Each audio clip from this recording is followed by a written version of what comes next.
ప్రార్థన చేసుకుందామండి. ప్రార్థన చేసుకుందాం.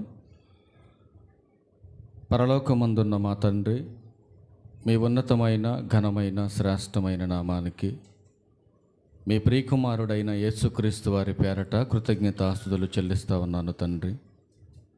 మా తండ్రి వెనదేవా, నీ గ్రంథంలో నుంచి కొన్ని సంగతులు తండ్రి నీ పిల్లలకు వివరించడానికి సిద్ధపడుతుండగా సమయోచితమైన జ్ఞానాన్ని నాకు అనుగ్రహించండి. మీ పిల్లలు కేవలము వినేవారుగా ఉండి మోసపోక విత్తబడుతున్న మాటలో ఉన్న సత్యాన్ని గ్రహించడానికి ప్రతి ఒక్కరికి కూడా గ్రహింపు కలిగినటువంటి మనస్సును అనుగ్రహించమని అడుగుచున్నాను. ఈ ఆరాధన ముగిసే వరకును కూడా తండ్రి, ఎలాంటి అల్లరును ఆటంకమును లేకుండా మీరే మా అందరికీ తోడుగా ఉండి ఆదరించి నడిపించమని, త్వరలో మా కొరకు రానయ్యున్న మా ప్రభువును మీ ప్రియకుమారుడైన యేసుక్రీస్తు వారి పరిశుద్ధమైన నామములో ఈ ప్రార్థన విన్నపములన్నీ కూడా అడిగి వేడుకొనుచున్నాము తండ్రి, ఆమేన్.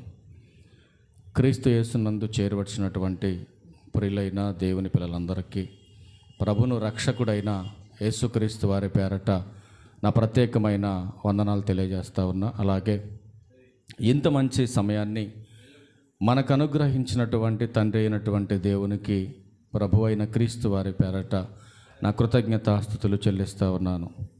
ప్రియులారా, ఈ సమయంలో ఒక ప్రాముఖ్యమైనటువంటి సంగతిని దేవుని గ్రంథంలో నుంచి మనం పరిశోధనతో తెలుసుకుందాం.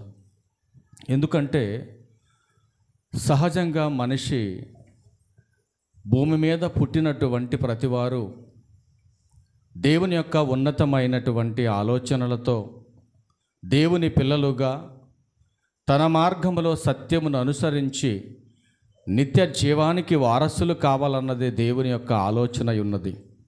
కానీ దేవుని ఆలోచనను విడిచి దేవుని మార్గంలోనే ఉంటూ నిత్య జీవానికి వారసులు కావలసినటువంటి తన పిల్లలు నిత్య నరకాగ్నికి జారిపోతున్నారనే భావనతో దేవుడు తన గ్రంథంలో ఎన్నో విలువైనటువంటి సంగతులు తన గ్రంథంలో రాయించి నశించిపోతున్నటువంటి మానవాళి రక్షణార్థమై తన మహాజ్ఞానాన్ని సమాజానికి తెలియపరుస్తున్న కేవలము వినటానికి మాత్రమే పరిమితమైనటువంటి క్రైస్తవ్యం విన్నటువంటి వాక్య ప్రకారం ప్రవర్తించలేకపోవటం చాలా బాధాకరంగా ఉంది నేడున్నటువంటి కొన్ని సంఘాలలో. గత కొన్ని దినాలుగా అనేక ప్రాంతాలలో తిరుగుతూ వారి వారి విధి విధానాలను చూస్తే చాలా లేఖన విరుద్ధంగా కనపడుతున్నాయి. అన్ని సంఘాల్లో ఎక్కడ కూడా వాక్యానుసారమైనటువంటి భావనతో మనుషులు వాక్యానికి కట్టుబడి తమ క్రైస్తవ విశ్వాస జీవితాన్ని కొనసాగిస్తున్నట్టుగా ఎక్కడ కనబడట్లేదు. ఎందుకంటే సంఘానికి వస్తున్నారు, దేవుని మాటలు వింటున్నారు, సమాజంలోకి వెళ్ళి తమకు నచ్చినట్టుగా తమ ఇష్ట ప్రకారంగా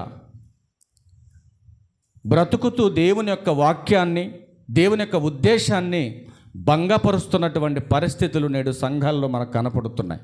అందుకే అపోస్తుడైన పౌలు గారు గలతీ సంఘానికి పత్రిక రాస్తూ ఒక అద్భుతమైన పదజాలాన్ని మాట్లాడుతున్నాడు. ఎందుకంటే క్రీస్తులోనికి బాప్తీస్మము పొందినటువంటి మనమందరము క్రీస్తును ధరించే 3వ అధ్యాయం 27వ వచనంలో ఆయన మాట్లాడుతున్నాడు కదా, క్రీస్తులోనికి బాప్తీస్మము పొందిన మీరందరూ క్రీస్తును ధరించారు.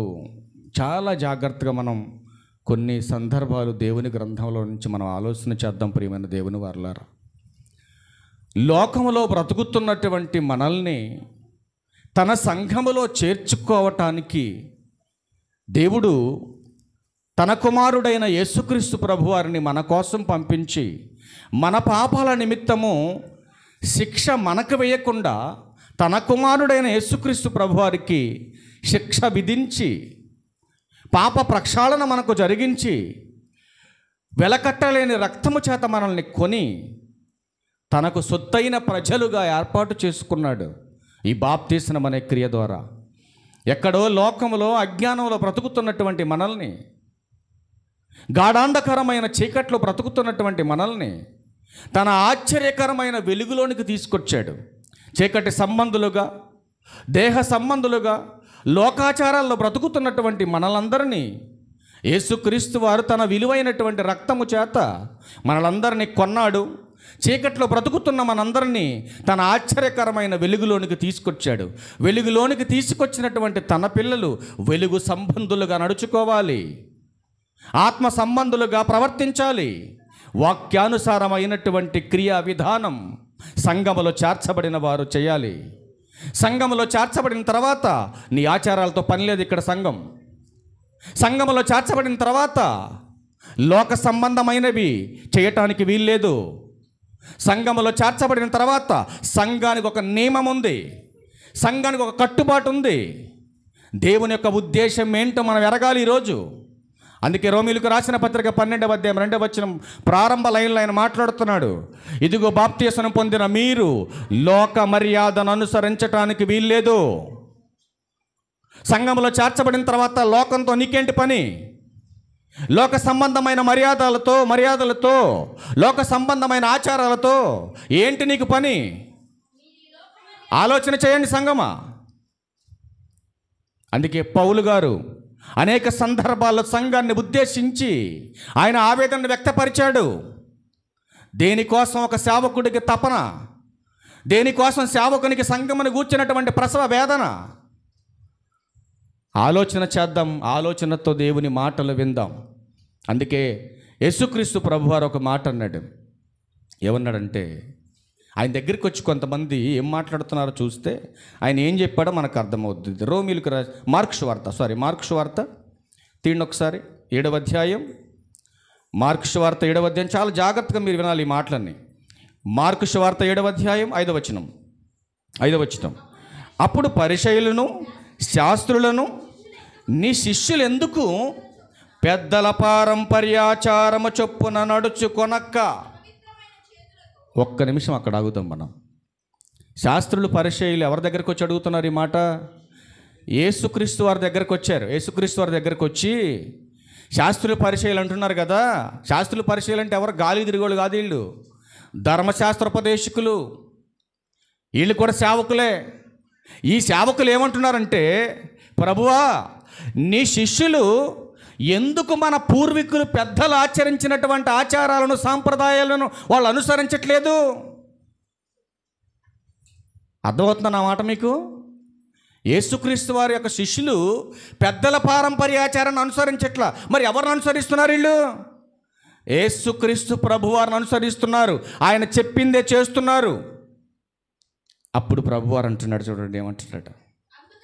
అందుకు ఆయన వారితో ఇలాగూ చెప్పెను, ఈ ప్రజలు పెదవులతో నన్ను గణపరచుదురు గాని వారి హృదయం నాకు దూరంగా ఉంది.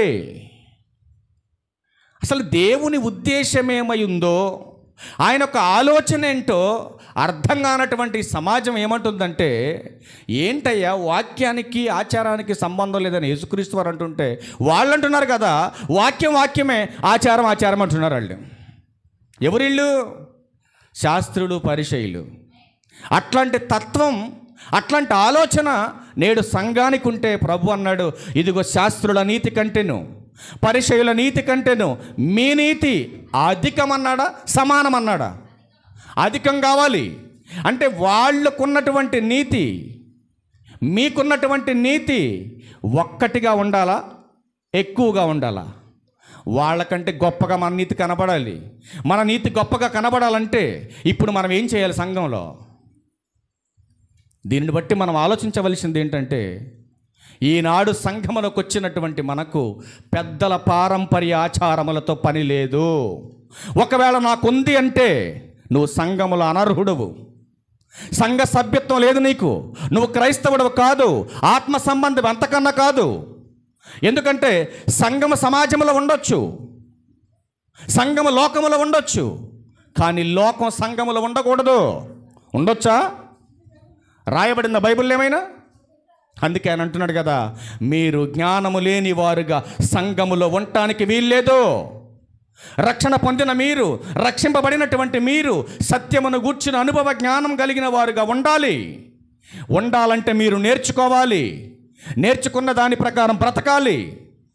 కానీ నేడు సంఘాలు ఎలా ఉన్నాయి? వింటున్నారు, విడిచిపెడుతున్నారు, విడిచిపెట్టి తమకు నచ్చినట్టుగా బ్రతుకుతున్నారు సమాజంలో. అందుకే దేవుని ఉద్దేశం సంఘానికి అర్థం కాలేదు. అందుకే దేవుడు హెచ్చరిస్తున్నాడు. సామెతల గ్రంథం 14వ అధ్యాయం, సామెతల గ్రంథం 14వ అధ్యాయం 15-16 వచనాలు చూడండి.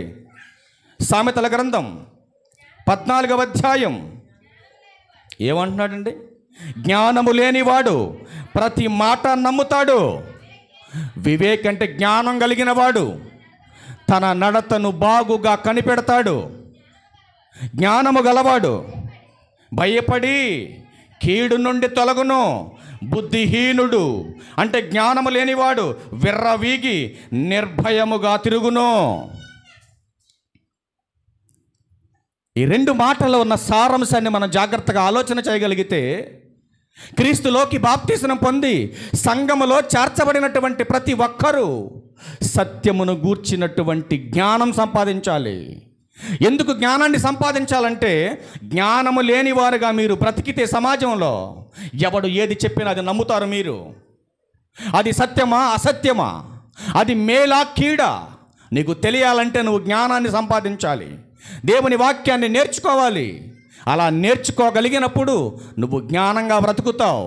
ఏది చెప్పినా, ఎవరు ఏం మాట్లాడుతున్నా ఇది మేలా కీడా, ఇది నేను చేయొచ్చా చేయకూడదా అనేటటువంటి జ్ఞానం మనకు వస్తుంది. అందుకే దీనిని బట్టే ఎదుగుదల లేని, అనుభవం లేని సంఘాన్ని ఉద్దేశించి హెబ్రీ గ్రంథకర్త ఏం మాట్లాడుతున్నాడు చూడండి. హెబ్రీలకు రాసిన పత్రిక 5వ అధ్యాయం, జ్ఞానము నేర్చుకోలేకపోతే నిన్నేమంటున్నాడు చూడు ఒకసారి ఆ మాట. హెబ్రీలకు రాసిన పత్రిక 5వ అధ్యాయం 13-14 వచనాలు చూద్దాం ప్రియులారా. మరియు పాలు తాగు ప్రతి వాడు శిశువే అంటున్నాడు. ఎవరు తాగుతారు పాలు? శిశువు పాలు తాగుతాడు. అనారోగ్యంగా ఉన్నవాళ్ళు కూడా తాగుతారులేండి అప్పుడప్పుడు. కానీ పాలు ఎవరు తాగుతారు? శిశువులు తాగుతారు. నెక్స్ట్ కంటిన్యూషన్ చేయమాట. నీతి వాక్య విషయములలో అనుభవం లేనివాడై ఉన్నాడు. అంటే వాక్య విషయములో జ్ఞానం లేనివాడు కూడా ఎవరితో సమానం? శిశువుతో సమానం. అంటే పిల్లోడితో సమానం. అంటే పిల్లోడితో సమానం కదా. నేను 60 ఏళ్ళు వచ్చేసే నాకు వాక్యానుభవం లేదు కాబట్టి నేను కూడా పిల్లోళ్ళు అంటున్నాను అనుకో, నీ బుద్ధిహీనత. అందుకే 4వ వచనంలో ఏమన్నాడు? 12వ వచనంలో కాలమును బట్టి చూస్తే బాప్తిస్మం పొంది 20 ఏళ్ళు అయింది, ఏమి నేర్చుకున్నావు నువ్వు? స్కూల్కి వెళ్ళటం ప్రారంభించి 10 ఏళ్ళు అయింది, ఎన్నో క్లాసులు అడిగావు అనుకోండి, ఏ 8తో 9తో అంటాడు. అవునా? మళ్ళీ 10 ఏళ్ళు అయిన తర్వాత కూడా ఏ క్లాసులో నువ్వు అంటే నర్సరీ అన్నాడు అనుకోండి, ఏం చెప్పాలంటే చెప్పండి మీరు. జాయిన్ చేసిన 10 సంవత్సరాలకు అడిగినా కూడా ఎన్నో క్లాసులు బాబు నర్సరీ అండి అన్న అనుకోండి, ఏమంటారు మీరు? అన్నీ ఓరి పనికి మాలినోడ ఎందుకురా నువ్వు అడిగిపోవటం అంటారు. అవునా? మరి బాప్తిస్మం పొంది 10 ఏళ్ళు అయింది మనం ఒక్కొక్కళ్ళు. 66 పుస్తకాల్లో 66వ పుస్తకం ఏంటని అడిగితే ఆకాశం వైపు కన్నులెత్తామనుకోండి ఎలా ఉంటుంది? ఏమ్మా మత్తయి సువార్త ఎక్కడుందరా బాబు అంటే పాత నిబంధనలు ఎదుగుతుండే ఒకడు. ప్రసంగి గ్రంథం 6వ అధ్యాయం 12వ వచనం చదివితే కొత్త నిబంధనలు గలతీ పత్రిక ఎదుగుతున్నాడు ఆడు వెళ్ళి. ఏం చేయాలి మరి వీళ్ళని చెప్పండి, ఏం చేయాలి? అందుకే ప్రభు అన్నాడు, ఈ మనుషులు ఈ ప్రజలు పెదవులతో ఘనపరచుదురు. అంటే ముఖస్తుతి చేస్తున్నారు. అంటే ఎవరిని మోసం చేద్దామని? దేవుణ్ణా? మోసపోయేది నువ్వు, నాశనానికి పోయేది నువ్వు, దేవుణ్ణి మోసం చేయలేవు. అందుకే అంటున్నాడు ఆయన, నాయనా పాలు త్రాగేవాడు శిశువు, నీతి వాక్య విషయములో అనుభవం లేనివాడి కూడా అంతే అని మాట్లాడుతూ 14 అంటున్నాడు, వయసు వచ్చిన వారు అభ్యాసము చేత. ఏమంటే పిల్లోడి కంటే ఏం తెలీదు, మరి పెద్దోడికి? ఇప్పుడు పిల్లోడి కంటే ఏది తప్పో ఏది ఒప్పో తెలుసుద్దా? ఏమంటే ఏది మంచో ఏది చెడో పిల్లోడు తెలుసుద్దా? మరి ఎవడో తెలిసింది? ఎవరో తెలుసండి? అది కంటిన్యూషన్ చేయమాట, మొత్తం కంటిన్యూషన్. మేలు కీడులను వివేచించుటకు సాధకము చేయబడిన జ్ఞానేంద్రియములు కలిగి ఉన్నారు గనుక బలమైన ఆహారం వారికే తగును. ఇప్పుడు పాలు తాగే పిల్లడికి బిర్యానీ పెట్టారు అనుకోండి, ఎట్లుంటుంది? చచ్చి ఊరుకుంటాడు దెబ్బకి. ఇప్పుడు బిర్యానీ తినోడికి పాలు ఇచ్చి చూడండి, ఆకలి తీరుద్దా? కడుపు నిండుద్దా? వాడికి నిండుద్దా? బిర్యానీ తినేవాడికి పాలు ఇచ్చినా ఉపయోగం లేదు, పాలు తాగోడికి బిర్యానీ పెట్టినా ఉపయోగం లేదు. అవునా? అట్లాంటి స్వభావం ఉండకూడదు అంటున్నాడు దేవుడు. మరి ఎలా ఉండాలి? పాలు తాగేటటువంటి స్వభావం ఉన్నవాడికి ఆ అనుభవం కలిగినటువంటి జ్ఞానం వాడి దగ్గర ఉండదు. కాబట్టి మరి అనుభవ జ్ఞానం కలిగిన వాడు ఏం చేస్తాడంట? 14వ మాటలు ఏమంటున్నాడు? వయసు వచ్చిన వారు అభ్యాసము చేత. ఏ అభ్యాసం చేత? మరలా వద్దాం ఇక్కడికి. తిమోతి గారికి రాసిన మొదటి పత్రిక 2వ అధ్యాయం 4వ వచనం. ఏది అభ్యాసం చేయాలి క్రైస్తవుడు? సంఘములోకి చేర్చబడిన వాడు ఏది అభ్యాసం చేయాలి? లోక జ్ఞానమా, దేవుని జ్ఞానమా? ఏ జ్ఞానం అభ్యసించాలి? తిమోతి గారికి రాసిన మొదటి పత్రిక 2వ అధ్యాయం 4వ వచనం. ఆయన అనగా దేవుడు మనుషులందరూ రక్షణ పొంది సత్యమును గూర్చిన అనుభవ జ్ఞానం. ఇప్పుడు చెప్పండి, ఏ అనుభవం ఉండాలి వయసు వచ్చిన వాళ్ళకి ఏ అనుభవం ఉండాలి?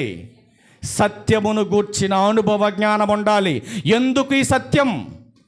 ఎందుకు ఈ అనుభవ జ్ఞానం అని అంటే, సంఘములో ఏది మేలో, ఏది కీడో, ఏది చెయ్యాలో, ఏది చెయ్యకూడదో, ఏది లోక జ్ఞానమో, ఏది దైవ జ్ఞానమో, ఏది దేవునికి ఇష్టమో, ఏది దేవునికి ఇష్టము కాదో ఎరగవలసినటువంటి, తెలుసుకోవలసినటువంటి, తెలియపరిచేటటువంటి జ్ఞానాన్ని నువ్వు నేర్చుకోవాలయ్యా సంఘంలో. నేర్చుకోవాలి మరి నువ్వు సంఘంలో. కానీ ఏం చేస్తుంది సంఘం ఈరోజు? ఎలా ఉంది సంఘం ఈరోజు? ప్రకటన గ్రంథం 3వ అధ్యాయం ఎలా ఉంది సంఘం చూడండి. ప్రకటన గ్రంథం 3వ అధ్యాయం 15వ వచనం. ప్రకటన గ్రంథం 3వ అధ్యాయం 15వ వచనం చూడండి. దేవుడు అంటున్నాడు, సంఘములో నువ్వు ఎలా ఉన్నావో, సంఘములో నీ ప్రవర్తన ఎలా ఉందో, సమాజంలో ఎలా బ్రతుకుతున్నావో, నీ క్రియలను నేను ఎరుగుదును. నీవు చల్లగానైనను వెచ్చగానైనను లేవో. ఏమన్నాడు దేవుడు? ఎలా ఉన్నాం మరి మనం? చెక్ చేసుకోండి. మీ విశ్వాసాన్ని మీరు చెక్ చేసుకోండి. ఇదిగో సంఘములో ఎలా ఉన్నావు నువ్వు? చల్లగా ఉన్నావా? పోనీ ఎచ్చగా ఉన్నావా? కంటిన్యూషన్ చేయమ్మా మాట. నీవు చల్లగానైనను వెచ్చగానైనను ఉండినా మేలు. ఉంటే పూర్తిగా సంఘములో ఉండు, లేదా లోకంలోకి పో. ఎవడో నిన్ను బతిమాడడో, ఎవడో నిన్ను బలవంత పెట్టడో. ఉంటే సంఘములో ఉండు, వాక్యానుసారంగా ప్రవర్తించు, లేదా పో లోకంలోకి, లోక సంబంధంగా బ్రతుకు. లేదు లోకంలో బ్రతుకుతా సంఘములో నీ ఉంటా, అది ఇది కలిపి చేస్తాను అని అంటే నీకు పాడగడతానంటున్నాడు దేవుడు. కంటిన్యూషన్ చేయమాట. ఇదిగో నీవు ఎచ్చగానైనను చల్లగానైనను ఉండక నులివెచ్చగా ఉన్నావు గనుక నేను నిన్ను నా నోట నుండి వేసి ఉమ్ము వేయని ఉద్దేశించుచున్నాను అంటే నేను చంపేస్తానంటున్నాడు దేవుడు. చంపుతాడు నిజంగా. నహూము గ్రంథం 1వ అధ్యాయం 14వ వచనం చూడు. చనిపోయిన వాడికి చనిపోయిన తర్వాత మనం 5-6 గంటలు ఆలోచించుకొని ఆ ఇంటోని ఈ ఇంటోని పిలిచి ఒక గడ్డ పలుకు పారిచ్చి అప్పుడు పంపిస్తాం మనిషిని పాచిపెట్టడానికి ఒక సమాధి సిద్ధపరచండి రా బాబు అని. కానీ దేవుడు అంటున్నాడు కదా, నువ్వు పనికి మాలిన వాడిగా ఇదిగో కాసేపు లోకంలో కాసేపు సంఘములో రెండు మిక్సింగ్ చేసి నులివెచ్చని జీవితాన్ని నువ్వు జీవిస్తే నీవు పనికి మాలిన వాడవు. ఇదిగో నీకు నేను సమాధి సిద్ధపరుస్తున్నాను. ఆలోచన చేయండి సంఘం, ఆలోచించాలి. ఏదో ఆచారబద్ధంగా ఆదివారం అరగంట సేపు మందిరంలో కూర్చొని వెళ్ళిపోయి నీకు నచ్చినట్టుగా బ్రతుకుతున్నావేమో, సంఘంలో సమాజంలో నీకు నచ్చినట్టుగా ఉంటున్నావేమో. జాగ్రత్త, దేవుడు చూస్తున్నాడు. అందుకే 91వ కీర్తన చదివించాను. మరి మీ అందరికీ ఆలోచన ఉందో లేదా ఆ మాటలో? 91వ కీర్తన చూడండి. నులివెచ్చగా నువ్వు ఉంటే నిన్ను పట్టించుకోడు దేవుడు. నులివెచ్చగా నువ్వు బ్రతికితే దేవుడు పట్టించుకోడు నిన్ను. మరి ఎలా పట్టించుకుంటాడు దేవుడు? చూడండి 91వ కీర్తన దగ్గరికి వెళ్ళండి. చాలా ప్రాముఖ్యమైన సంగతులు మాట్లాడుతున్నాడండి భక్తుడు అక్కడ. 91వ కీర్తనలో 7వ వచనం చూడు. 7వ వచనం, నీ పక్కన 1000 మంది పడినను, నీ కుడి పక్కన 10,000 మంది కూలినను అపాయం నీ యొద్దకు రానివ్వడు దేవుడు. ఎప్పుడు? మొదటి వచనం దగ్గరికి వెళ్ళి ఎప్పుడు రానివ్వడు? చూడండి ఏమంటాడు, మహోన్నతుని చాటున నివసించాలి అంటే ఆయన ఆధీనములో, ఆయన కృపలో, ఆయన మందిరములో, ఆయన వాక్య ప్రకారం నువ్వు బతకాలి. అలా బ్రతికినప్పుడు ఆయన నీకు కీడు రానివ్వడు. నీ ఒంటికి కాదు, నీ ఇంటికి కూడా రానివ్వడు అని చెప్తున్నాడు. చూడండి 10వ వచనం, నీకు అపాయమేమీ రాదు, ఏ తెగులును నీ గుడారమును సమీపించదు, నీ మార్గములన్నిటిలో నిన్ను కాపాడుటకు ఆయన నిన్ను గూర్చి తన దూతలకు ఆజ్ఞాపించును. ఎప్పుడు జరుగుతుంది క్రియ? ఎప్పుడు అమలవుతుంది ఇదంతా? దేవునిని ఆధారం చేసుకొని దేవుని మీదే నువ్వు ఆనుకొని బ్రతికినప్పుడు, వాక్యానుసారమైన జీవితాన్ని నువ్వు జీవిస్తున్నప్పుడు ఆయన నీ పట్ల ఎంత శ్రద్ధ తీసుకుంటాడు. కాసేపు సంఘములో, కాసేపు సమాజంలో బ్రతికేవాడిని బైబుల్ ఏముందో తెలుసండి? ఏముందో తెలుసా బైబుల్? యాకోబు గారు రాసిన పత్రిక 4వ అధ్యాయం 4వ వచనం చూడండి ఏమంటుంది అలాంటి వాళ్ళని. యాకోబు గారు రాసిన పత్రిక 4వ అధ్యాయం వచనము కూడా 4 ఏమంటుందండి వాళ్ళని? వ్యభిచారులు ఎంత భయంకరమైనటువంటి శిక్షకు పాత్రులో. ఇదిగో వాక్యాన్ని వింటూ లోక స్నేహం, లోక సంబంధమైనటువంటి ఆచారాల్లోకి వెళ్ళిపోతున్నటువంటి వారిని కూడా దేవుడు ఏమంటున్నాడు తెలుసా అండి? ఇదిగో వ్యభిచారులారా, ఈ లోక స్నేహం దేవునితో వైరం. యుద్ధం చేయగలవా దేవునితో? నీ వల్ల అవుద్దా? దేవునికి విరోధంగా బ్రతికి ఏం సాధిద్దామని నువ్వు భూమి మీద? అందుకే అంటున్నాడు, ఇదిగో నీ క్రియలను నేను ఎరుగుదును, నీ క్రియలు నాకు తెలుసు. నువ్వు నుంచోవటం ఆయనకు తెలుసు, నువ్వు పడుకోవటం ఆయనకు తెలుసు, నువ్వు లేచుట ఆయనకు తెలుసు, నువ్వేం చేస్తున్నావో సమస్తము ఎరిగినటువంటి దేవుని కన్నులకు మరుగైనది ఏమీ లేదు ఈ భూమి మీద. అందుకే అంటున్నాడు ఆయన, ప్రియమైన దేవుని వర్లారా, ఈ లోక స్నేహం దేవునితో వైరం. మరి అట్లాంటి వైరానికి సంబంధించినటువంటి, అట్లాంటి సమస్యకు సంబంధించినవి ఏంటి అని మనం చూడగలిగితే, అన్యజనుల సాంప్రదాయాలతో సంబంధం లేదు సంఘానికి. ఒకప్పుడు నేను చేశానంటే నువ్వు లోక సంబంధి అయితే చేసుకో, ఎవరికేం ప్రాబ్లం లేదు.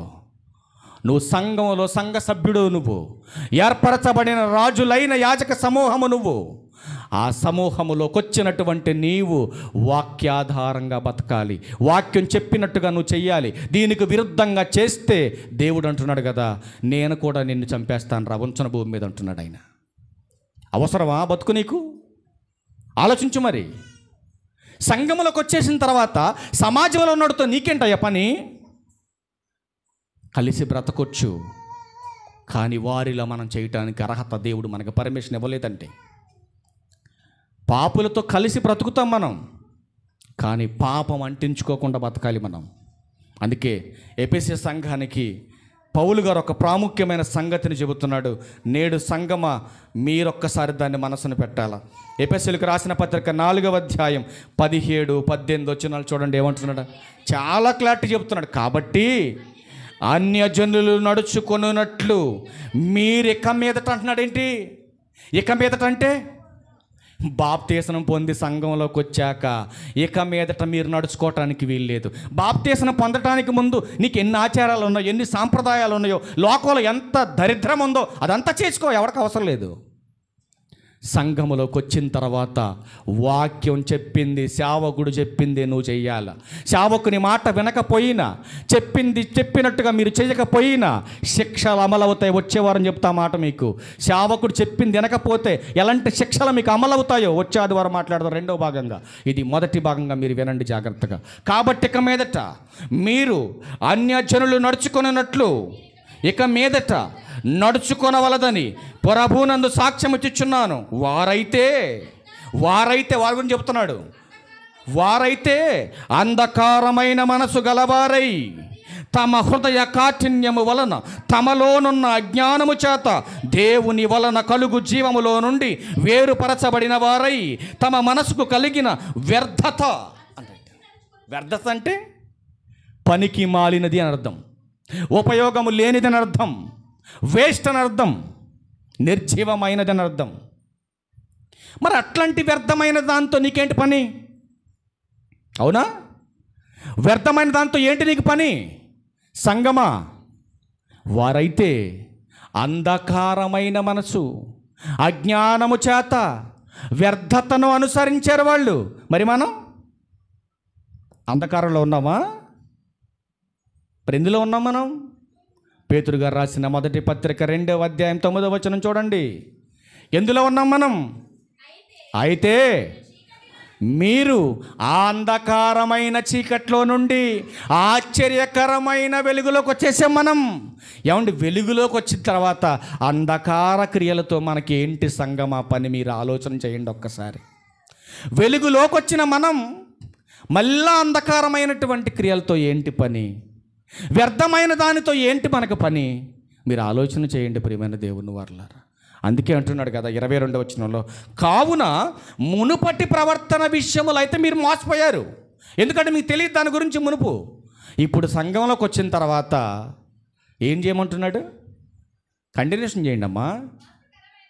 మోసకరమైన దురాశల వలన చెడిపోవు మీ యొక్క ప్రాచీనమైన స్వభావమును ఏమంటే వదులుకోమన్నాడా, మళ్ళీ తగిలించుకోమన్నాడా? మరి వదులుకోకుండా ఇంకా మళ్ళీ తగిలించుకుంటానంటున్నావు ఏంటి? మరి నిన్నేమనాలి? ఆలోచించి ఒక్కసారి. ఇప్పుడు కడగబడినటువంటి పంది, కక్కినటువంటి కూడికి ఆశపడిన కుక్కకి, వదిలిపెట్టినటువంటి ఆచారాలకు మరలా తగిలించుకోవడానికి పరిగెడుతున్నటువంటి క్రైస్తవుడికి ఏమైనా తేడా ఉందంటారా? మీరు చెప్పాలి ఒక్కసారి. సంగమా, ఉందా ఏమైనా తేడా? కడగబడిన పంది మరలా బురదకు చేరినట్టు, కక్కినటువంటి కూటికి మరలా కుక్క ఆశపడుతున్నట్టు, వదిలివేసినటువంటి అజ్ఞానంతో ఉన్నటువంటి వ్యర్థతను అనుసరించి ఆచారాల సాంప్రదాయాలకు వెనుదిరిగిపోతున్నటువంటి క్రైస్తవుడికి వాటికి ఏమైనా తేడా ఉందంటారా? ఒక్కటే అంటారా? మీరు చెప్పాలి. ఒక్కటే కదండి మరి. అంతే కదా మరి. అవునా? అసలు పరలోకం చేర్చేది ఆజ్ఞల ఆచారాల? మీరు చెప్పండి.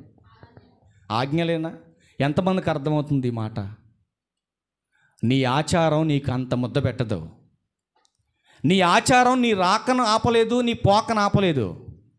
నీ ఆచారం నీ ప్రాణాన్ని ఆపదు. నీ ఆచారం నీ ఆత్మను పరలోకానికి తీసుకెళ్దో. నీ ఆచారం నీ కుటుంబానికి ఆశీర్వాదం తీసుకురాదు, శాపమే తప్ప. ఇప్పుడు ఒక మాట అడుగుతా, చాలా జాగ్రత్తగా చెప్పండి మీరు. ఎందుకంటే సగం చెప్పి ఇదేంటి ఇప్పుడు పేరు చెబుతున్నాడు అనుకోమాకండి. ఆపేద్దాం, త్వరగా ఆపేద్దాం. మీరు చెప్పవలసింది చెప్పేసి ఆపేస్తా. మరణం మనిషికి మేలా కీడా? మేలు అన్నాడు, చేతులు ఎత్తుండి. దించకుండా ఇంకో క్వశ్చన్ అడుగుతా. మేలేనా? మరణం అందరికి మేలు. దించండి. మీరు ఎక్కువసేపు ఉంచలేరు, ఎందుకంటే అందరు తినే ఫాస్ట్ ఫుడ్ కదా. న్యాచురల్ ఫుడ్ ఎవరు తింటారు? అందరు ఫాస్ట్ ఫుడ్ తింటున్నారు. ఎక్కువసేపు ఎట్లా ఉండదు మన చెయ్యి. మీదే కదా, నాది కూడా ఉండదు. ఇట్లా పట్టుకొని కాసేపు అయిన తర్వాత 7 లీటర్ రావు మళ్ళీ నాకు. అంత బలహీనత ఒంట్లో.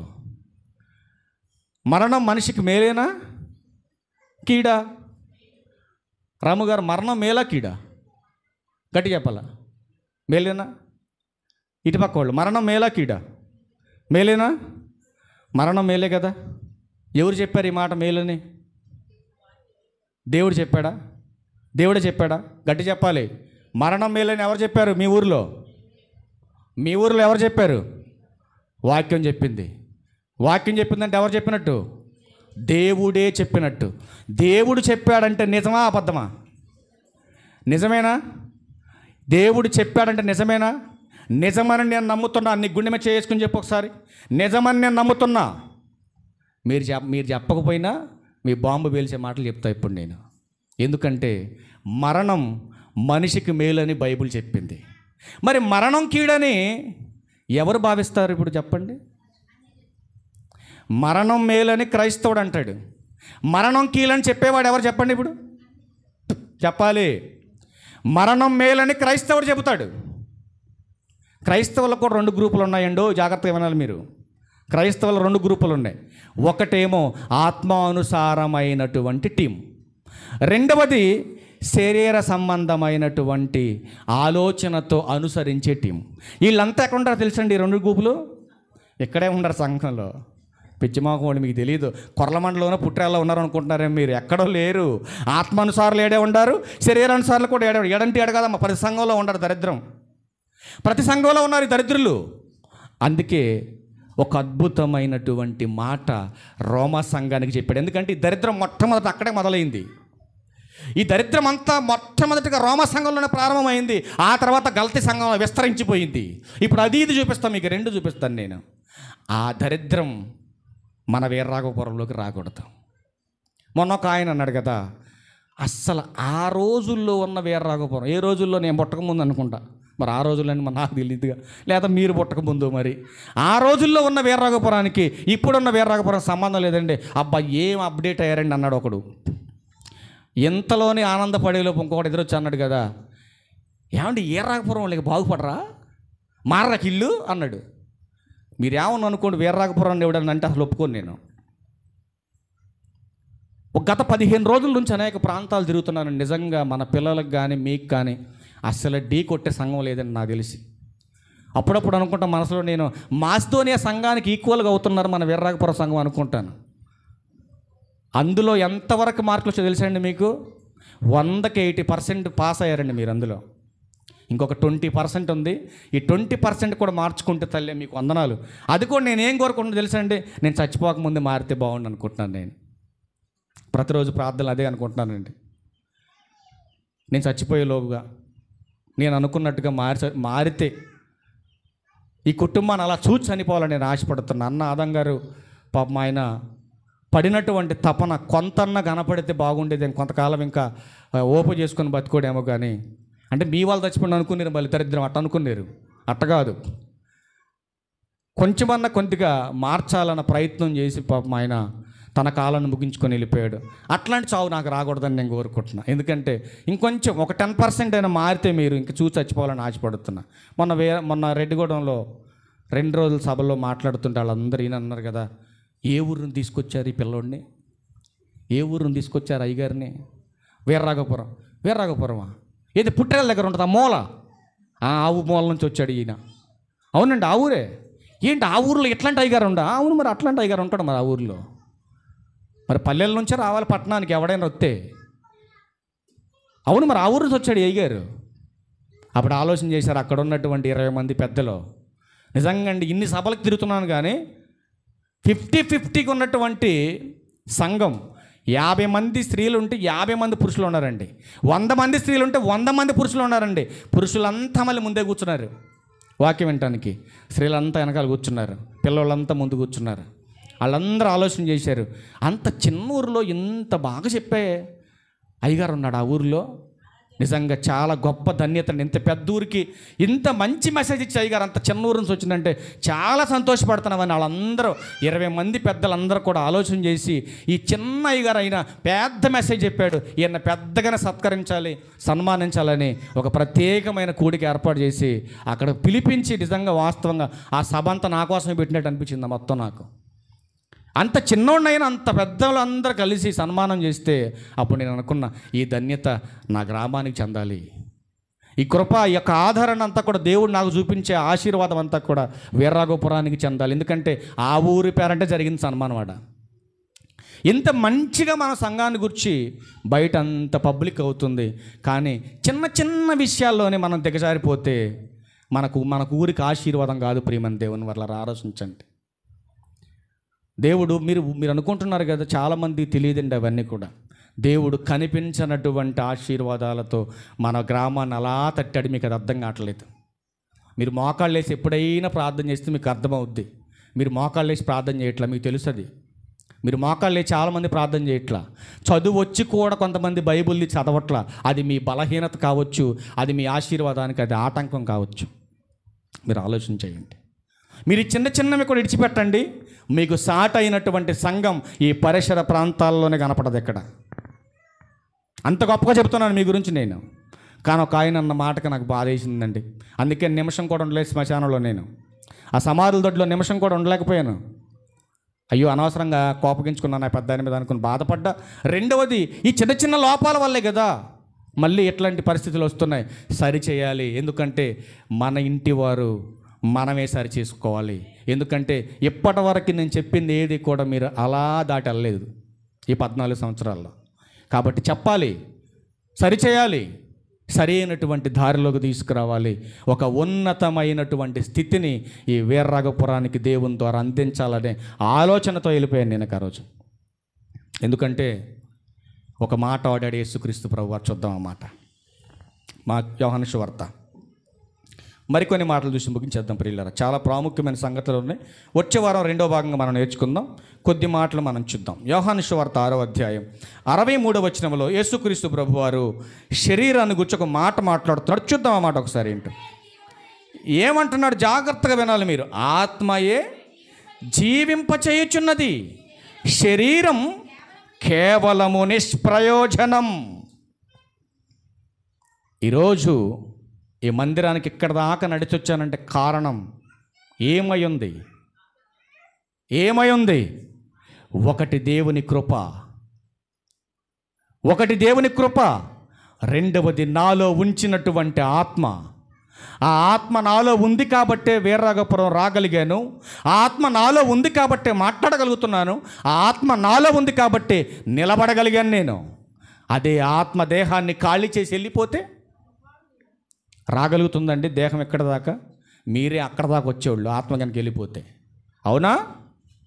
మరి అట్లాంటి దేహము గురించి ఒక చిన్న కొటేషన్ రాశాడండి. నిన్న చూశాను నేను.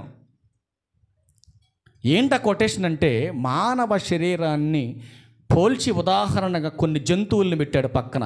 మొదట్లో మేకను పెట్టాడు, రెండో స్థానంలో కోడిని పెట్టాడు, మూడో స్థానంలో చేపను పెట్టాడు, నాలుగో స్థానంలో మనిషి శరీరాన్ని పెట్టాడు. జాగ్రత్తగా వినాలి మీరు. నిష్ప్రయోజనమైన శరీరం మీద ఆచారబద్ధంగా కొనసాగిస్తున్నటువంటి అజ్ఞానుల గురించి మాట్లాడుతున్న. జాగ్రత్తగా వినండి ఈ మాటలు మీరు. ఎందుకంటే ఆత్మకి ఇవ్వవలసినటువంటి ప్రాముఖ్యత, ఆత్మ పట్ల కలిగి ఉండవలసినటువంటి శ్రద్ధ మనిషి శరీరం మీద పెట్టాడు. అందుకే ఆ శరీరాన్ని గురించి ప్రభు అన్నాడు, ఇదిగో శరీరం కోసం నన్ను నమ్ముకోవద్దు, శరీరం కోసం నా కాడికి రావద్దు మీరు. ఇదిగో ఈ శరీరాన్ని కదిలించే ఆత్మ ఉంది దీనిలో. ఆ ఆత్మ ఒక రోజు దీన్ని ఖాళీ చేసి వెళ్ళిపోతుంది. ఆ వెళ్ళిపోతున్నటువంటి ఆత్మను గూర్చిన ఆలోచన మీకు ఉండాలని చెబుతున్నాడు. కానీ మనిషి అనుకుంటున్నాడు ఆత్మ వెళ్ళిపోయిన శరీరం గురించి ఆలోచన చేస్తున్నాడు, శరీరం కోసమే తపన పడుతున్నాడు. అట్లాంటి శరీరం గురించి ప్రభు అన్నాడు, ఇదిగో శరీరం కేవలం నిష్ప్రయోజనం. ఈ నిష్ప్రయోజనమైన దానికోసం ఎందుకయ్యా మీరు కష్టపడుతున్నారు? దేనికోసం ప్రయాసపడుతున్నారు? 6 దినాలు కష్టపడుతున్నావు శరీరం కోసం, సరిపోలా ఇంకా నీకు? 7వ దినాన ఆత్మకు కావలసిన జ్ఞానాన్ని సంపాదించడానికి రండి మందిరానికి. మరి ఆత్మ కోసం ఎప్పుడు సంపాదిస్తావు? కొద్ది కాలం ఉండిపోయేటటువంటి అద్దె ఇంటి లాంటి ఈ శరీరం కోసం అది సంపాదించాలి, ఇది సంపాదించాలని సమకూర్చుకుంటున్నావే. ఏదో ఒక రోజు ఈ అద్దె ఇంటిని ఖాళీ చేసి ఈ ఆత్మ వెళ్ళిపోతుంది మరొక లోకానికి. మరి వెళ్ళిపోయే లోపు ఈ ఆత్మకు కావలసింది మరి సంపాదించాలి కదా ఈ భూమి మీద. నిష్ప్రయోజనమైన శరీరం గురించి ఒక మహానుభావుడు కొటేషన్ రాశాడండి. నిన్న చూశాను నేను. మొదటి స్థానంలో మేకను పెట్టాడు, రెండవ స్థానంలో కోడిని పెట్టాడు, మూడవ స్థానంలో చేపను పెట్టాడు, నాలుగవ స్థానంలో మనిషిని పెట్టాడు. ఇప్పుడు చెబుతున్నాడు, ఇదిగో చచ్చిన మేక కేజీ 800, ఇదిగో చచ్చినటువంటి చేప కేజీ 200, ఇదిగో చచ్చినటువంటి చేప కేజీ 200, మరి కోడి 220. మరి చచ్చినటువంటి మనిషి దేహం విలువ ఎంత అని కిందకు వచ్చి చూస్తే 0 ఉందా? విలువ ఉందా? కట్టుకున్న భార్య అయినా 3 దినాలకు మించి శవాన్ని ఇంట్లో ఉండనివ్వదు. కడుపును పుట్టిన బిడ్డలైనా 24 గంటల తర్వాత తీసేయండి అంటారు. తోబుట్టువులైనా బంధువులైనా చివరికి సంఘమైన దినాలు గడిచిన కొలది కంపు కొడుతుంది, ఊరుకు కీడొస్తుంది, తీసేయండి, దుర్వాసన వస్తుంది, శవం తీసేయండి. ఎందుకు పనికి రాని ఈ శరీరం పట్ల ఎందుకు నీకింత తపన? ఆలోచించమంటున్నాడు దేవుడు. అందుకే సజీవ యాగముగా మీ శరీరములను నాకు సమర్పించండి. అలా సమర్పించబడినటువంటి ఈ దేహమును గూర్చి ధర్మమునాచరించు వారికి కీడేమీ సంభవించదు. ప్రసంగి గ్రంథం 8వ అధ్యాయం 5వ వచనం ముగింపు మాటలు చూద్దాం. ఇక ప్రసంగి గ్రంథం 8వ అధ్యాయం 5వ వచనం చూడండి. మరణం మనిషికి మేలా కీడా? ఒక్కసారి మీరు చూడండి, చదువు తల్లి. ధర్మం అంటే ఏది ధర్మం? ఏదండి ధర్మం? వాక్యమే ధర్మం. ధర్మమును ఆచరించు వారికి కీడేమీ సంభవింపదు. ఒకసారి అక్కడ ఆగుదాం తల్లి. మనం మరణం మేలా కీడా? మరణం మేలు. ఎవరికి మేలు? వాక్యాన్ని అనుసరించి బ్రతికే వాడికి మేలు. మరి ఎవరికి కీడు? వాక్యాన్ని అనుసరించకుండా అవిధేయులుగా, అజ్ఞానులుగా, బుద్ధిహీనులుగా, ఎవడు ఏది చెబితే అది నమ్మి లోక సంబంధిగా అన్య ఆచారంతో బ్రతికే వాడికి కీడు. మరి క్రైస్తవుడికి ఉందా కీడు? క్రైస్తవుడికి బైబిల్లో ఎవరినైనా చూపించమనండి, బైబిల్ వదిలేస్తాను నేను. మరణం క్రైస్తవుడికి కీడని ఎవడైనా చూపించగలిగితే ఈ రోజుతో బైబిల్ బోధ మానేస్తాను నేను. మరి ఎవడు చెప్పాడు ఇది ఆచరించమని? ఎక్కడుంది బైబిల్లో? లేని ఆచారాలు చేసి శాపాలు తెచ్చుకొని నాశనమైపోతుంటే తెలిసిన నాలాంటోడు చెప్పొద్దా వాక్యం? చెప్పాలా వద్దండి? అరికాలికి షుగర్ వచ్చింది, తినుకుంటా మోకాళ్ళ దాకా బాకింది, తీయించుకోరని ఆయన కొంతకాలం బతుకుతావని చెప్పడం తప్ప? ఏంటి కాలు తీసేయమంటావా? పోతే ఆడికాలేగా నీకేంటి నష్టం అన్నారనుకోండి, ఎవడు పోతాడు? ఎవడ కాలికి రోగం ఉండి పాగుతుందో ఆడే పోతాడు. అంతేనా? ఇప్పుడు సంఘానికి అలుముకుంది అనుకోండి, లోపం ఎవరిది? ఎవరిదండి లోపం? సంఘాన్ని సరిచేయలేకపోతే నాది తప్పు. నన్ను తీర్పులోకి తీసుకొచ్చి నిలబెడతాడు దేవుడు. నన్ను అడుగుతాడు దేవుడు, ఏం చేస్తున్నావు నువ్వు? సంఘంతో కలిసిపోయావా? లోక సంబంధమైన వాటికి తలూపుతున్నావా? అంటే నన్ను అడ్డం పెట్టుకొని డబ్బు సంపాదిస్తున్నావా భూమి మీద? అక్కర్లేదండి ఇలాంటి భిక్షాటంతో కూడిన సేవ, అవసరం లేదు నాకు. మొన్న ఒక ఆయన అడుగుతున్నాడు, ఏమంటే పెద్ద మనిషి అండి, మంచి పెద్ద మనిషి ఆయన, 200 మందికి పెద్ద మనిషి ఆయన. ఏమంటాడు తెలుసా అండి? దేనికోసం కలుపుతున్నావు వాళ్ళతో పద్దాకలు నువ్వు అని ఒకడంటే మరొకడంటాడు, ఎంత ఇస్తున్నారో. నేను ఒకటే చెప్పాను, డబ్బుల కోసం బోధ అడ్డు పెట్టుకొని బ్రతికేటటువంటి మనిషిని కాదు. నేను డ్యూటీ రిజైన్ చేసి 5 నెలలు అయింది. 5 నెలల్లో సంఘం దగ్గర కూడా చేయి చాపలు ఎప్పుడు నేను. ఎందుకంటే నా దేవుడు నాకున్నాడు, ఆయన నన్ను కాపాడుతాడు, నన్ను పోషిస్తాడు, ఆయన మీద ఆధారపడి బతుకుతాను నేను. అంతేగాని సువార్తను అడ్డు పెట్టుకొని భిక్షాటన చేసేటటువంటి భిక్షగాడిని కాదు నేను. అట్లాంటి దరిద్రులు బయట ఉన్నారు కొంతమంది, వాళ్ళని ఆధారం చేసుకొని నన్ను సెటైర్లు వేస్తాను. నేను ఎందుకు ఒప్పుకుంటాను? ఒప్పుకోలేదు నేను. ఎందుకంటే అట్లాంటి పరిస్థితి నాకు వస్తే, సువార్తను అడ్డు పెట్టుకొని డబ్బులు సంపాదించుకునే తత్వం నాకు వస్తే అసలు సువార్తే వదిలేస్తానని చెప్పాను నేను. అందుకే దేవుడు అంటున్నాడు, ధర్మమును ఆచరించు వారికి కీడేమీ సంభవింపదు. నువ్వు కీడు పోయిందనుకుంటున్నావు, ఉందనుకుంటున్నావు మరణం పేరట. ఒక మాట చెప్పమంటారా? మీరు బాధపడినా మనం అనుకుంటాం కదా, చచ్చిపోయిన దగ్గర నుంచి 7వ రోజు చేస్తే ఆ రోజు అయ్యేదాకా కీడులో ఉన్నాం అనుకుంటాం మనం. ఆ కీడులో ఉన్నాం కాబట్టి అన్యాచారాల ప్రకారం పెళ్ళికి వెళ్ళకూడదు, గృహప్రవేశాలకు వెళ్ళకూడదు, లేకపోతే గర్భిణీ స్త్రీలు మా ఇంటికి రాకూడదు, మనం ఒకళ్ళ ఇంటికి వెళ్ళకూడదు, మనం బట్టలు ఉతుక్కోకూడదు, నీళ్ళు పోసుకోకూడదు, తలస్నానం చేయకూడదు, కట్టింగ్ చేయించుకోకూడదు, రెండోది గాలి పీల్చకూడదు, అన్నం తినకూడదు. అంతే కదండి. మరి కీడంటే అదే కదా, గాలి పీల్చకూడదు, అన్నం కూడా తిన, మంచిలు కూడా తాగకూడదు మనం. మరి గాలి ఎందుకు పీల్చారు మీరు? అన్నం కూడా వండకూడదు కదా, ఎందుకు వండుకున్నారు మరి మీరు? ఎవరు చెప్పాడు మీకు? బైబిల్లో ఉంది అలాగా? ఉందండి అలాగా? లేదండి, తప్పండి అది. ఉంటే చల్లగుండు, లేదా లోకంలోకి వెళ్ళిపో. నులివెచ్చగా ఉన్నావా? రెడీ, నీకు కూడా బాక్సు. మార్చుకో ప్రవర్తన, ఇకనైనా ప్రవర్తన మార్చుకో. ధర్మమును ఆచరించు వాడికి కీడేమీ సంభవింపదు. ఒకవేళ కీడని నువ్వు అనుకుంటే ఆ కీడు ఎలా ఉంటుందో చూస్తావా మరి?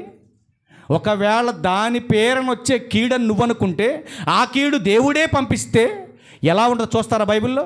అసలు ఆ కీడు నువ్వేం చేసినా పోదు. నువ్వు 13వ రోజు తలస్నానం చేసినా పోదు, నువ్వు బొచ్చు గొరిగించుకున్నా పోదు, ఊరు మొత్తం భజన చేసినా పోదు. అవునా? ఇప్పుడు పోయింది అనుకుంటున్నావు నువ్వు? మంచాలు కడుక్కొని దుప్పట్లు ఉతుక్కొని పసుపు నీళ్ళు ఇల్లంతా చల్లితే కీడు పోయింది అనుకుంటున్నావు నువ్వు? కీడు నిన్ను వెంటాడుతుంది, కీడు నిన్ను తరుముతుంది. నువ్వు మారకపోతే నువ్వు నాశనం అయ్యే వరకు అది నిన్ను వెంటాడుతూనే ఉంది. ఎలా వచ్చింది కీడు? ఇల్లు గడుక్కుంటే పోదు కీడు, నీ హృదయం గడుక్కోవాలి.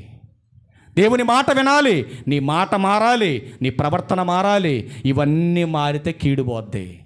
అంతేగాని తలస్నానం చేస్తే కీడు పోదమ్మా, గుర్తుపెట్టుకోది. ఎవరు చెప్పాడు నీకు తలస్నానం చేస్తే కీడు పోద్దని? అదంతా పిచ్చి, అదంతా అజ్ఞానం. బైబుల్ చెప్పని విషయాలన్నీ తీసుకొచ్చేసి బైబుల్ పేరట ఉన్న విశ్వాసులను చెడగొట్టి నువ్వు చెడిపోతున్నావు. అలాంటి వాళ్ళ కోసం చెబుతున్నాడు, సమయము కనిపెట్టి ఏ కీడు మీ మీదగా తీసుకొస్తా. నేను సమయం కోసం చూస్తున్నాడు దేవుడు. ఎలా పడితే అలా రాదు కీడు. ఒక సమయాన్ని కనిపెడతాడు. నిన్నెక్కడ కొడితే నీకు బుద్ధి వస్తుందో అప్పుడు తీసుకొచ్చి పెడతాడు ఆ కీడు. మనం అనుకుంటాం కదా, ఏమండి ఇవన్నీ చేయకపోతే ఎలా అండి? మనొక దరిద్రుడు అంటున్నాడు, ఏమండి ప్రార్థన ఇదే అన్నాడు. అమ్మ ఎంత గొప్ప జ్ఞానురా నాయన నువ్వు అనుకున్నా నేను. ప్రార్థన ఇదే. నువ్వు చదువుకున్నావు గీతల కాశం అన్నాను నేను. మరి డిగ్రీ చేశాడు పెద్ద పనుడు, హైదరాబాద్లో జాబ్ చేస్తున్నాడు. మళ్ళీ అదైతే ఇది కనిచింది అన్నాడు. చదువుకున్నావు గీతలు కత్తన్నావు నువ్వు అని అడిగాను నేను. చదువుకున్నా అన్నాడు. ఏం చదివా? డిగ్రీ చేసి. ఏం చేస్తున్నావు? హైదరాబాద్లో జాబ్ చేస్తున్నా. ఇదే నువ్వు నేర్చుకుంది. ఎక్కడికి వెళ్తున్నావు నువ్వు? ప్రార్థనకి వెళ్తున్నావా? వెళ్తున్నావు. ఎక్కడికి వెళ్తున్నావు? పెద్ద టెంపుల్ హైదరాబాద్ నడిమొడ్లు ఉంది, ఆడికి వెళ్తున్నావు. ఏం నేర్చుకున్నావు మరి నువ్వు బైబిల్లో? ఏమి నేర్చుకోవాలా? తెలుసుకో, వాక్యం తెలుసుకొని మాట్లాడు. అజ్ఞానంగా మాట్లాడమాక, ఆ కుటుంబానికి శాపం వస్తుంది. అప్పుడు చెప్పాను నేను. చూడు ఒకసారి ఆ మాటలు చూడు, ముగించేద్దాం. యెషయా గ్రంథం 47వ అధ్యాయం. యెషయా గ్రంథం 47వ అధ్యాయం. యెషయా గ్రంథం 47వ అధ్యాయం 11 నుంచి చూడు. ఏమంటున్నాడంటే దేవుడు, పైనుంచిరా 10 నుంచిరా, నీ చెడుతనం నీవు ఆధారం చేసుకొని ఎవడును నన్ను చూడడని అనుకుంటివి. నేనున్నాను, నేను తప్ప మరి ఎవరనూ లేరని నీవనుకొనినట్లుగా నీ విద్య అంటే నీ చదువు, నీకున్న జ్ఞానం నిన్ను పాడు చేస్తాయి. ఎందుకు నీ చదువు? ఎందుకు నీ జ్ఞానం? వాక్య ఆధారం లేకుండా, వాక్యం చెప్పకుండా నువ్వెంత చదువుకుంటే ఏంటి, నీకెంత జ్ఞానం ఉంటే ఏంటి?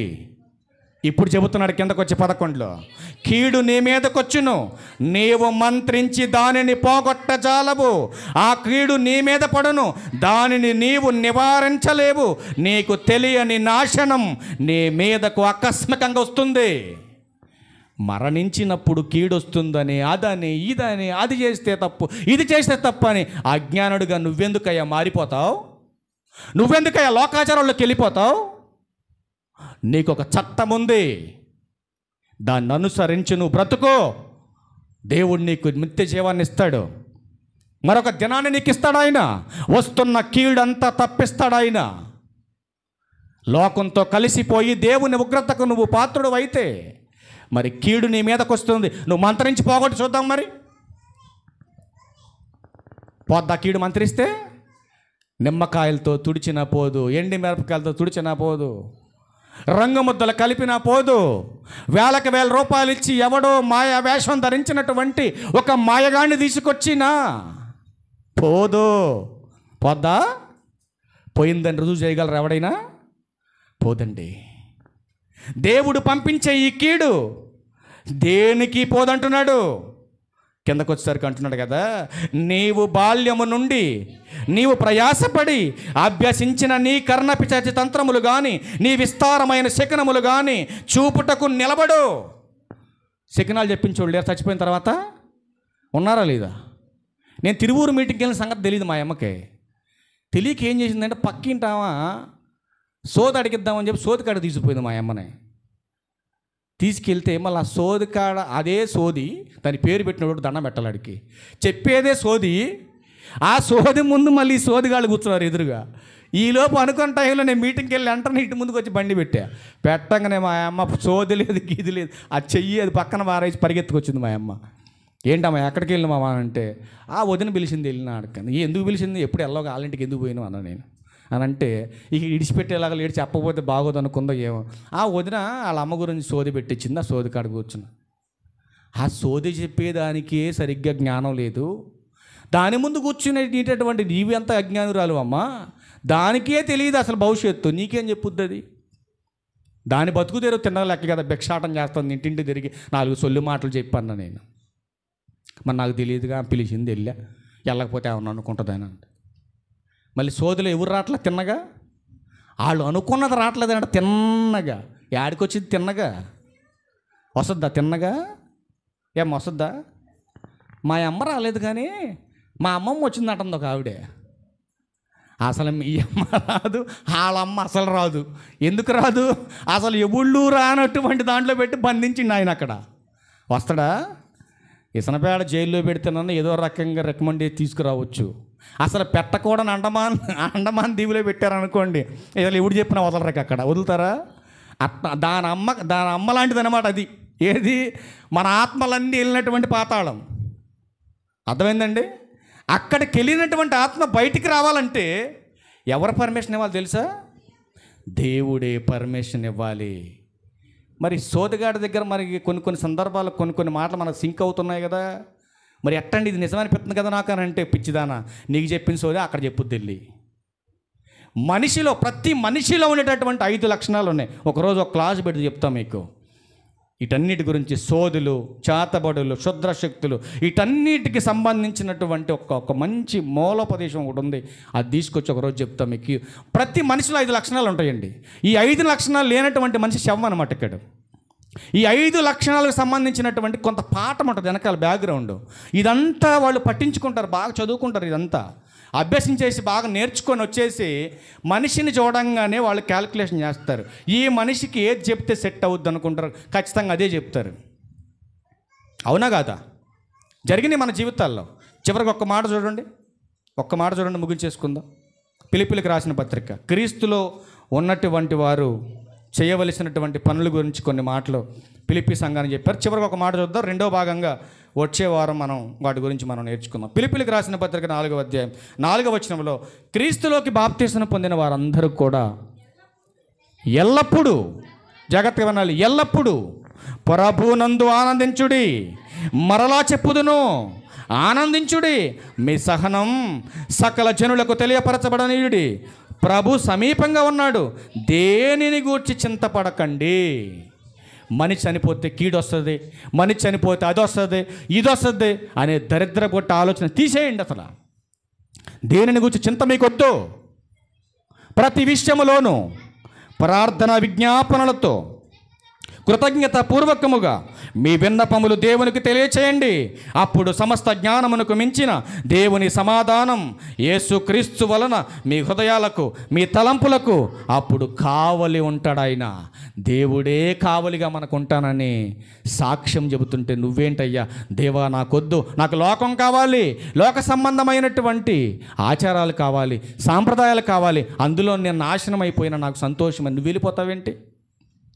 అందుకే కిందకు వచ్చేసరికి అంటున్నాడు, మెట్టుకు సహోదరులరా, ఏ యోగ్యత అయినా మెప్పైనా ఉండిన ఎడల ఏవి సత్యమైనవో ఎరగాలి. ఇప్పుడు నువ్వు క్రైస్తవుడా? ఇప్పుడు ఏవి సత్యమైనవో, ఏవి మాన్యమైనవో, ఏవి న్యాయమైనవో, ఏవి అపవిత్రమైనవో, ఏవి రమ్యమైనవో, ఏవి ఖ్యాతి గలవో వాటి మీదే నువ్వు ధ్యానముంచుకోవాలి. ఏది మేలైతే, ఏది అనుకూలమైందైతే, ఏది మంచిదైతే దాన్ని నువ్వు అనుసరించాలి, దాని మీదే నువ్వు ధ్యానం ఉంచాలి, దానిని నువ్వు ఆధారం చేసుకోవాలి. 9లో అంటున్నాడు, మరియు మీరు నా వలన ఏవి నేర్చుకొని అంగీకరించితిరో, నా యందున్నట్టుగా ఏవి వింటిరో, ఏవి చూతిరో వాటినే చేయండి. ఏమన్నాడు పౌలు గారు? నేనేం చెప్పానో లేఖన ఆధారంగా, నేను ఎలా నడుచుకున్నానో, ఎలా ప్రవర్తిస్తున్నానో, నేను ఏం చెబుతున్నానో దానినే మీరు ఆధారము చేసుకొని ఉండాలి. అప్పుడు సమాధానకర్తయకు దేవుడు మీకు తోడుంటాడు. ఇది ఇప్పుడు చెప్పండి, మరణం మేలా కీడా? మేలే కదండి. ఒకని జన్మదినము కంటే మరణదినం మేలు. మరణం అందరికీ వస్తుంది కనుక బ్రతికి ఉన్నవారు దానిని మనసున పెట్టుదురు అని బైబిల్ చెప్పింది. మరి బైబిల్ చెప్పాక బైబిల్ చెప్పినట్టు మనం ఉండాలి కదండి, బైబిల్ చెప్పినట్టుగా మనం ప్రవర్తించాలి కదండి. ఎందుకంటే మరణము చూడక బ్రతుకు నరుడు ఒక్కడు కూడా లేడండి. కాబట్టి లోకంలో బ్రతికినప్పుడు ఎలా పడితే అలా చేశాం, కానీ దేవుని లెక్కలో తీసుకోవడం అవన్నీ.